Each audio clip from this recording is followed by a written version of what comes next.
Welcome to the 25th Annual Southern Oregon Winter Series. Today's coverage is coming from Valley of the Rogue State Park in beautiful Gold Hill, Oregon for some C-tiered action. And our coverage today is brought to you by Above Ground Level Discs. Make sure to use the promo code BIRDWATCH for 20% off of your order.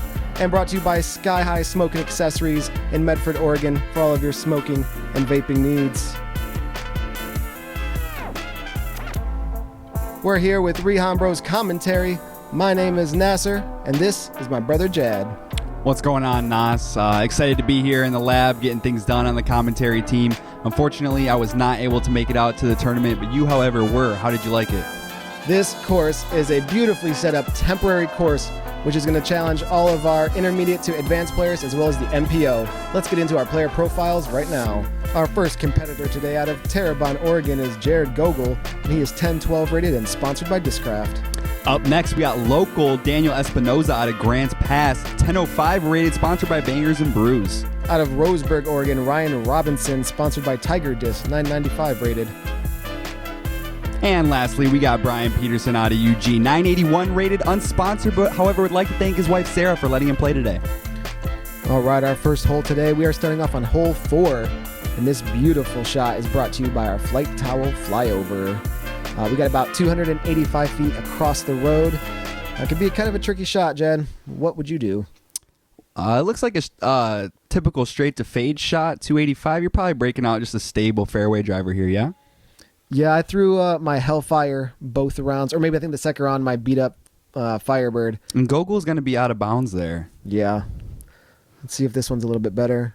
Get some turnover at least. Safely over the road. Maybe wasn't the flex he wanted, but he's got a circle 2 putt from there. Yeah, you're not going to be mad. Let's see what he's got.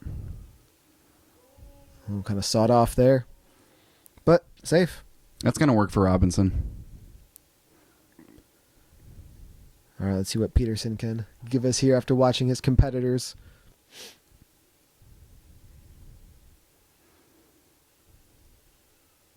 Rips one down the middle. Little Heiza action. And that's going to be the best drive of the group. He's going to have a chance for a 2 there.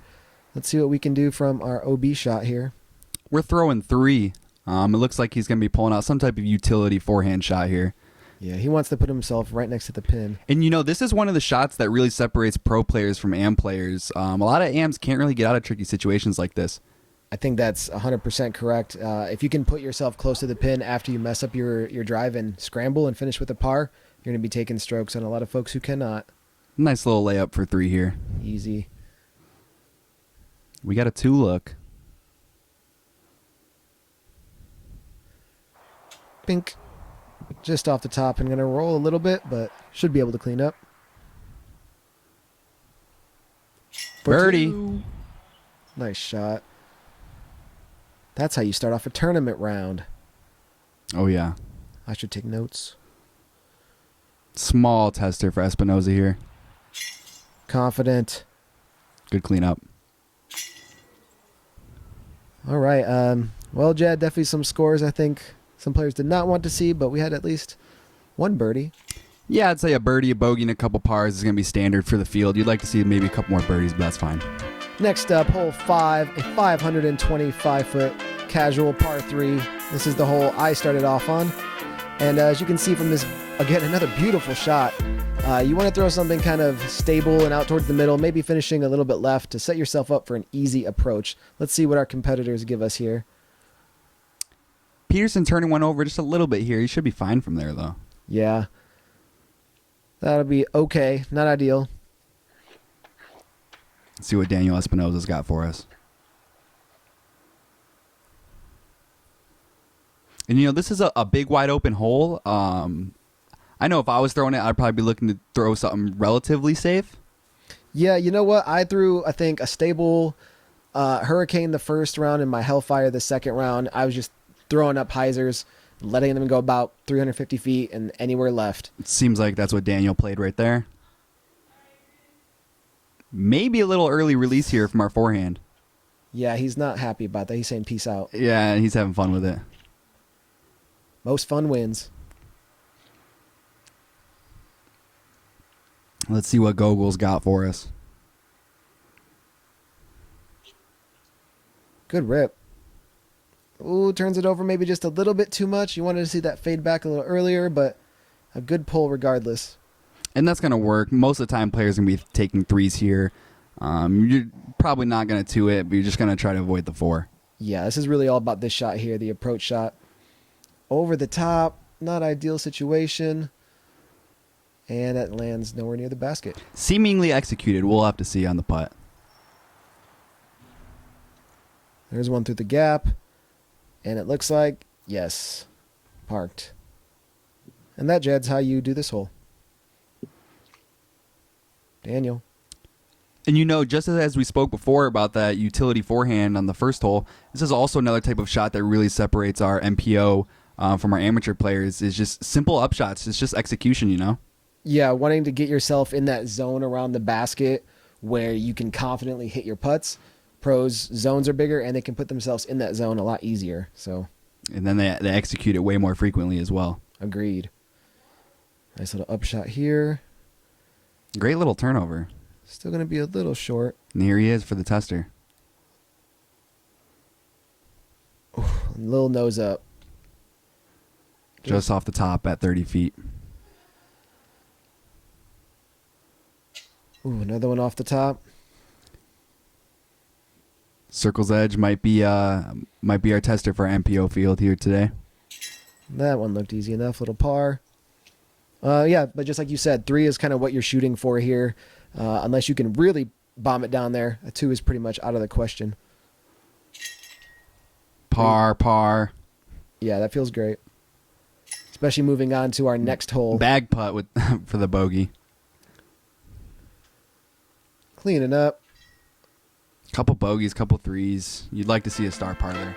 Oh, yes. So hole 6 is 500 feet. And it's a par 3. Most players, again, probably not reaching it in a drive, but you want to put yourself in position for an easy second shot. Is that mulch skippy? It's not going to skip much. Maybe a little bit because it's cold. Okay. But again, I was just throwing something kind of like this shot, stable and out there, making for an easy second shot. Yeah, that was nice. That was nice right there. You definitely want to stay left. Daniel gets a hold of one there. He does. Full flight. He comes back. If he skips, oh, not much, but he's going to be just fine there.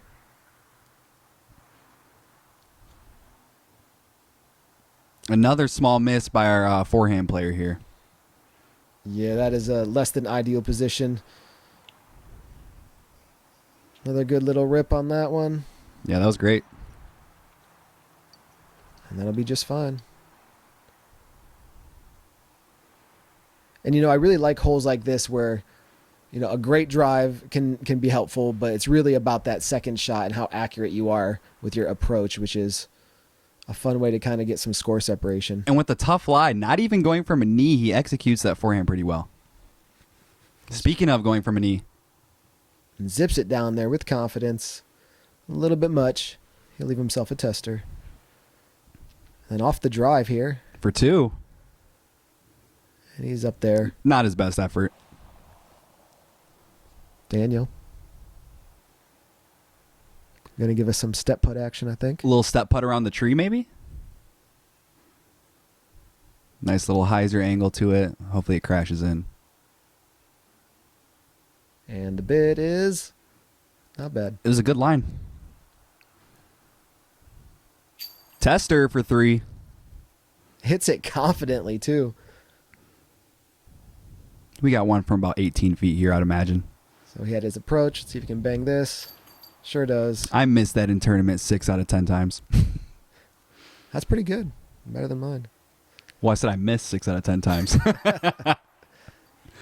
Nice I cleanup missed for 7. That's all Espinoza right. there. Good job by our competitors on this hole. Finishing up. And, you know, once he cleans this up, we got a star par. And that's what I imagine you want to see out of our MPO field. A deuce here or there would be great, but a bunch of threes is just fine. All right, moving on to our next hole. We've got a 600-foot par 4. And, Jed, this hole has a lot of ways that you can attack it. There's a big gap in the middle that you're kind of going for. But once you get down here, you've got this ceiling, which makes this hole a little bit tougher to contend with than maybe just your basic open hole. I'm seeing a lot of openness on the right. Are we looking to throw a turning fairway driver here? Well, let's see here. I would kind of recommend something that you can flip through the middle gap and get out towards the middle. That's a little bit shorter than what you want. He hits that tree there. All right, our next drive. Much better. Yeah, it's got some nice turn there. Good amount of air on it. And he's going to give himself kind of a backdoor look here. Maybe you want to be on the right a little bit more? I think the best way is either far right or far left, because like I said, in that middle you have a kind of a ceiling to contend with, and it makes it a little bit more challenging. And here we see that flexy forehand paying off a little bit, although he looks obstructed. Yeah, it's kind of jail there. Let's see what this drive gives us. There's that roller. I definitely attempted this in practice, but I ended up a little farther right than I wanted to. This shot looks a little bit better, though, if he can keep going. Pinned against the trees, maybe. All right, now this is actually not a bad spot to be because, as you can see, you have a big fairway, and now you're going to just fade towards the basket. That's not that bad. That was a pretty good shot. Yeah. Now this is a little bit tougher spot. Again, now you have a tough shot. You have a ceiling. Yeah, he's going to have to put something with velocity through that ceiling. And he attempts it. Not bad. You know, I wasn't thinking about going around and backdoor right there. That was a pretty good attempt. So we have overhand. Thumber through the gap. Is that a roller? No. Our best shot off the tee right here. Backdoor. Nice little forehand. I'm curious if he's throwing a harp there. I know a lot of the Southern Oregon guys like to throw that Trilogy plastic.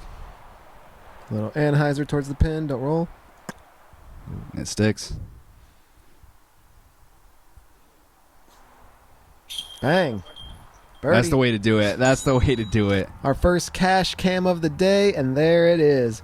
Right in the heart of the chains. And that's got to be an excellent birdie, yeah? Yeah, there were definitely not a lot of threes on my day on this hole.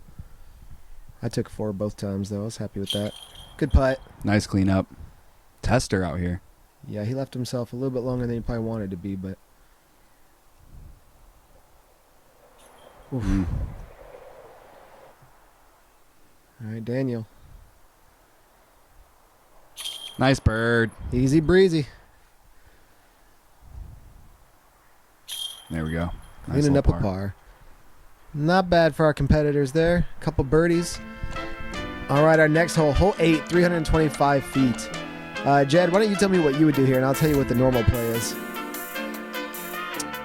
Well, it's looking like we got, what do we got? A small ceiling here. It looks like it's a forehand play. Am I wrong? I actually threw a thumber both times, and I'm still feeling it in my shoulder, but there's a little sidearm, but you can see how tough it is to hit that gap. Makes the corner with the ace run. Makes the corner. It's about pin high, just right. Yep. What he said. Good analysis. But yeah, this was a tough forehand route for me to hit at least, so I went over the top. And what is this, Jed? Is that a putter in his hand? It looks like it. Is he going to go Anheuser? Roller. Putter, roller. And that looks perfectly placed. Are you kidding me? Slow down. Oh, yeah. Circle one. Who? And here we have our first flight tracker. Jared Gogal, Discraft and Resistance Disc, throwing down the putter roller. You don't see that often. You This is why don't. we're MPO. Wow, that is a beautiful shot. Not something you see every day. And it looks like he's going to be rewarded with a shot at an easy 2 there. That was nice. That was nice. That's what I'm talking about. Is Our that lefty. Jesse there? Young Spangs. Lefty, does he get around there? Stay out of the trees? He's And it still looks up like he's there. parked. All right, next we got Robinson, Ryan. Overhand. Again. Wow. You know, sometimes in these courses, it's like when you're throwing thumber, it's almost like a cheat code. Yeah, these little temporary holes to be set up to be challenging in that exact way. The putt. Great tester for Bird. Ooh, that brings him to 2 down. Peterson Just out. just misses it. Here we got Jared Gogal. Jed, would you believe me that both rounds I threw thumbers to about there? You want to guess what happened? You missed the 16-footer? I'd like to think they were 20. But yes, I threw painful, great thumbers both rounds. There's a par. We got 3 birdies and a par here. That's a great hole for our card.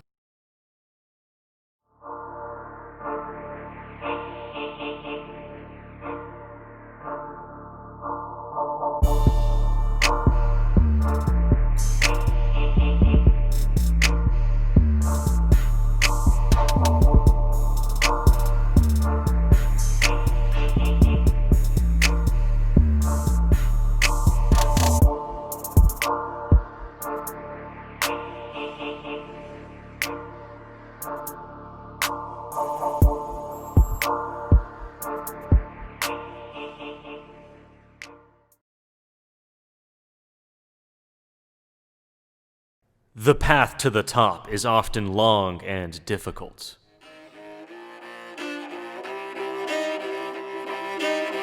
With many hills for you to climb and obstacles to overcome.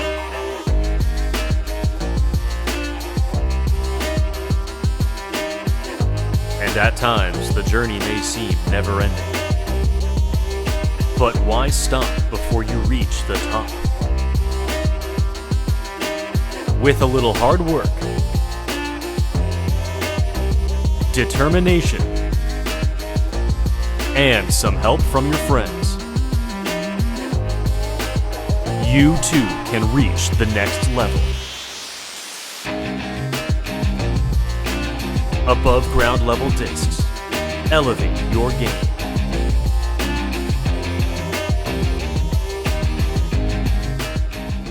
And we're back here with our FlighTowel flyover on our hole 9, par 4, 625 feet. This is definitely a challenging hole for me. I think I took a 3 both times though. Jed, what do you think? Is there any OB surrounding this basket?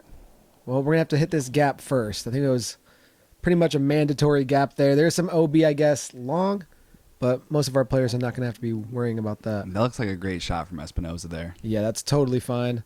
Another one of these par 4s where you kind of just want to get out there, and then it's that second shot that's going to determine if you get a birdie or not. Was that our first forehand we've seen from Gogal off the tee? I think so. Very smooth. And another one. Ooh. Forehand crew. He's way up there. It's. Oh, there we go from Peterson. Smooth little backhand, but not quite enough air on it.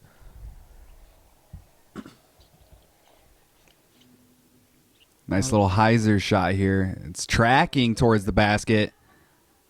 Ooh, I like that. Little long. He'll have a tester. Gogal here. That's looking pretty good.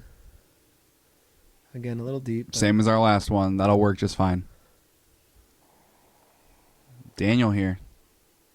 Bangers and brews repping. Looked like he might not have liked it, but it looks like it's right there. All right, Ryan. A little lefty backhand towards the basket, and that. Now I noticed, did he not just tee off right-handed? Yeah, that's kind of interesting. I think he has the ability to do both. He goes a cash cam right here. Now that's something you don't see often as ambidextrous disc golfers. My favorite is when you see the right-handed backhand, left-handed forehand player. I've seen that before. It's like, what's the point? 150 roller. Yeah, for sure. I'll just cut it out. Just be like, Jared did not make his tee time. Still started even. He took a couple sevens. Jared's having some fun making fun of his score the first couple holes there. That's all right. Plenty of holes to bring that score down. Star frame. All right. Okay, hole 10, 300-foot par 3. This one plays over some of these paths here, which are always OB at this course. And kind of tucked back there a little bit farther than it looks. Straight to fade. What'd you throw? Your Hellfire here? Yes, I threw my Hellfire, and it went a little bit longer than I wanted. I'm probably throwing a Metal Flake T3 off the pad. And that looks like it's ideal. It's a little short. Short. Let's see what Gogal's got here. Jared here's going to put a little more on it. Lining up the hyzer. Ooh, See if it stays clean. I kind of want to see him go a little bit Right of there with Daniel. a straighter line at it, though. Yeah, straight to fade is what I was thinking. Yeah. A little bit nose up there. Leave too much to chance. Brian here. Is it Ryan? It's Ryan, correct? Ryan, that's Ryan. Ryan Robinson. This is Brian Peterson. There's more of that flight that you were talking about. Something more straight to fade. Yeah, and He's it's gonna up be there. a little bit closer than the rest of the crew. All right, Robinson. A little straddle here and see if these branches get in his way. He's going lefty now. See? Oh, right pass. You're right. He does have the ability to go back and forth, it seems. And lefty was necessary there with those tree limbs in the way. What a tool. Not him. His skill set. His skill set is incredible. A little hyzer Oh. putt there. Can't hear. Fun fact, I think this was my favorite basket at the tournament. All chromed out. Oof. Spit Ooh, out. Not Peterson's favorite basket anymore. All right, a look here from Jared. Another straddle. Let's say maybe 28 feet. Must have been outside.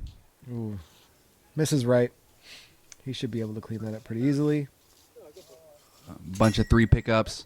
I'm sure our players would have liked to see a couple 2s here, but they're not going to be mad with some 3s. I mean, yeah, my card on AM1, I think first round had 3 birdies. All of them except for me. And what place did you finish? I finished 6th at this tournament. So Here you go. That's not bad. No. I mean, I did play with a guy who shot the hot score. Hole 11, 330 foot par 3. Again, this one is a little bit downhill and plays a little bit longer than 330. We were kind of saying on our card that it played a lot more like 360 or 370. I'd imagine you threw your DJA Hurricane then, correct? Yes, I threw my Hurricane on this one. Daniel Shouts put to something Chris' out there. signature. All right. It'll play. Let's see Jared here. Gets a hold of one. Yeah, he did. Too much turn? See how that goes. This one was tough to judge from the tee as well. Both rounds, even though I'd played it the second round, I felt like I was just stepping up and throwing hard down the hill as fast and hard as I could. Right-handed overhand bomber there. I feel like it's necessary to say whether he's throwing right or left at this point. This one might be the best shot so far. You've kind of flip it up through the middle, let it fade back. We'll see where that ends up. Now here he's going lefty. Good shot. He's right there. Beautiful. I wish I could do that. That was Yeah, great. that's an incredible skill to have. Bangers and Brews sponsored here. Daniel. Get up. That'll work. Gogal. Little jumper here. Just off. All right, Peterson here with, I think, like I said, the best drive, and he was still, 45? ish, yeah. This is about where I put my drive the second round. Maybe I was a little bit shorter than that. Oh, Great line on it. good bid. Yeah, you don't feel terrible about a 3 here because it is one that's a little bit tougher to reach. Nice clean up. We're going to take a bunch of 3s yet again. Now, Nas, after 11 holes here, we did start on hole 4. About what do you think is a fine score? I mean, I really feel like you should be, by this point, a good score is probably looking at 4 down or so. We'll have to see what the hot scores are after round 1. Hole 12 here. Again, another about 330 feet. So, Jed, on this one, I flexed my Hellfire through this gap, turned over all the way through, and then faded back underneath the basket. I took a 2 on this hole, and I was very impressed with myself. So I just want to brag for a second. Was that your best drive of the day? Yes, by far. It was sick. Jared Gogal here. Can Got a little bit of that turn. Now can we get that flex back? That was great. Wow. You could say that. That was a pretty good shot. Under the basket. All right, our man Robinson flicks it down there, and that should be just fine. Come back. A little skippy action. Maybe a little much. Oh, there it is. That'll do. There's the Circle best. 1. Peterson. Looking for something with a little bit of turnover, but something that you know is always going to come back. Well, he gets the turn we talked about. Oh, yeah, right through the gap. Now come back. Hit some trees, which probably slowed him down a little bit, but he's not going to be too upset about that shot. Espinoza here. Little half go. Ooh. Nice. Just maybe circle's edge, maybe a little bit closer. A fun, challenging hole with all the OB on the left side, so it kind of forces you to have to go right at the basket. Nice spin putt. Wow. Nice lefty putt again. Puts a lot of velocity on it. 2 down. Yeah, I park them. Sure Whoops, did. that was our par job. That was the par. That was the par. When your park job's closer than the cleanups. Yeah. Well, not this one. Par. Oh, excuse me. 2. That's a good feeling. Yeah, it is. All right, take a look at our scorecard now. Some 2s, a 3. Espinoza so far in the lead. Oh, man, look at this shot. Like I said, this would be a great place to have a course. Scott Withers, our favorite. He's at the top here, followed by Daniel Espinoza and a couple others, all at 3 and 2 down. Beautiful footage. Special thanks to our sponsors, Above Ground Level Discs, FlighTowel, Sky High, and Chain Runners. And shout out to our TD, Nick Wolter. Big shout out to Nick. Follow us everywhere on all the socials at BDub Pro, Facebook, Instagram, and Twitter. Come say hi to us. Like, follow, subscribe. And that'll do it for our front 9 action. Make sure you follow us on the back 9 on our next video. Thanks again for joining. See you guys.